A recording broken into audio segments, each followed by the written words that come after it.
జై తెలంగాణ, సత్యమేవ జయతే.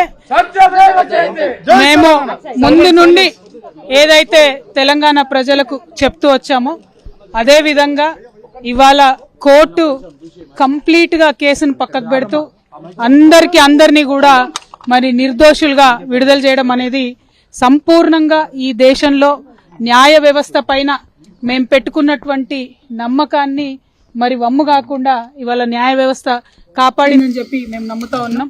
ఈ దేశంలో ఏదైతే ఒక పొలిటికల్ వెండెటా నడుస్తోందో దానిలో భాగంగా పెట్టినటువంటి కేసుల నుంచి ఖచ్చితంగా కడిగిన ముత్యంలాగా నేను బయటికి వస్తానని నేను చెప్పడం జరిగింది. మరి అదే విధంగా ఇవాళ రావడం జరిగింది. ఎక్కడ నా తప్పు లేకుండా ఒక రాజకీయ పరంగా ఈ కేసు పెట్టారని చెప్పి మేము పదే పదే చెప్పిందే ఇవాళ నిజమైంది.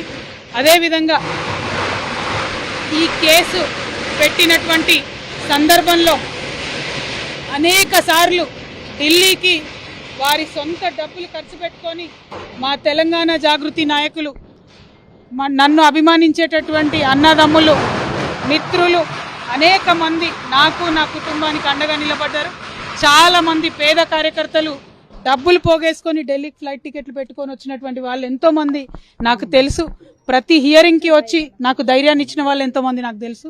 అటువంటి వారిని జీవితంలో నేను మర్చిపోకుండా కళ్ళలో పెట్టుకొని చూసుకుంటానని వాళ్ళందరికీ కూడా తెలియజేస్తూ, ఆ సమయంలో నా పిల్లలతోని అండగా నిలబడ్డటువంటి మా కుటుంబ సభ్యులకు, ముఖ్యంగా మా అత్త మామయ్య గారికి, మా మదర్కి, ఫాదర్కి, అదేవిధంగా మా హస్బెండ్ కానీ మా పిల్లలు కానీ ఏదైతే వాళ్ళు 5.5 నెలలు నరకయాతన అనుభవించినారో వారిని ఇంకా మంచి మనుషులుగా తయారు చేసిందని నేను బలంగా నమ్ముతూ, ఆ దేవుడిచ్చినటువంటి వరంగా నా కుటుంబం ఇవాళ నాతో నిలబడి ఉండడం, నా కుటుంబంతో పాటు జాగృతి కుటుంబం, తెలంగాణ కుటుంబం నిలబడి ఉండడం చాలా సంతోషంగా ఉంది.